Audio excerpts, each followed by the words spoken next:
ప్రపంచంలో ఉన్నటువంటి 850 కోట్ల మంది మనుషులను ఒక్కసారి తమలోనికి తాము తొంగి చూసుకుంటే మీలో దేవునికి ఉపయోగపడగలిగే ఏదో ఒక తలాంతు మీలో ఉంటుంది. ఒక్కసారి మీరు ఆలోచించండి. మీకు ఏ తలాంతు లేకపోతే తిండి ఎలా మీరు సంపాదించుకోగలుగుతున్నారు? కుటుంబాన్ని ఎలా మీరు పోషించుకోగలుగుతున్నారు? కుటుంబాన్ని ఎలా కట్టుకోగలుగుతున్నారు? అంటే ఏదో తలాంతు ఉంది మీకు. చదువుకునే తలాంతు, పాడే తలాంతు, పనిచేసే తలాంతు, కష్టపడే తత్వం ఏదో ఉంది మీలో.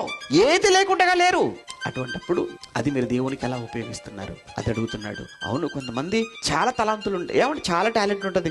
ఏమంటే వాళ్ళు పాడగలరు, పాట రాయగలరు, వాళ్ళే పాడగలరు, వాళ్ళే మ్యూజిక్ చేసుకోగలరు, ఏమంటే వాళ్ళే ప్రసంగం చేసుకోగలరు, వాళ్ళే వంట చేయగలరు, వాళ్ళు అన్ని అంటే ఒక్కొక్కరిలో 2, 3, 4 చాలా ఉంటుంటాయి. కొంతమందిలో 2 ఉంటాయి, కొంతమందిలో 1 ఉంటుంది. మొత్తానికైతే ఏదో ఒక తలాంతు కూడా లేకుండా మాత్రం ఎవ్వరూ ఉండరు. కానీ మీకు ఎన్నున్నా ఉన్నవి దేవుని కొరకు మీరు వాడుతున్నారా? మీరు ఒకవేళ దేవుని కొరకు వాడిన వారైతే అంటున్నాడు ఆయన అడుగుతాడు, అంటున్నాడు, మరి నీకు ఇచ్చాను కదరా తలాంతు, నీకు మంచి గొంతు ఇచ్చాను కదా, ఎందుకు పాడలేదు? నీకు మంచి జ్ఞాపశక్తిని ఇచ్చాను కదా, నీకు మంచి వాక్శక్తిని ఇచ్చాను కదా, నువ్వెందుకు నా కోసం మాట్లాడలేదు? నీకు మంచి ఆరోగ్యాన్ని ఇచ్చాను కదా, నా కోసం నువ్వెందుకు పని చేయలేదు?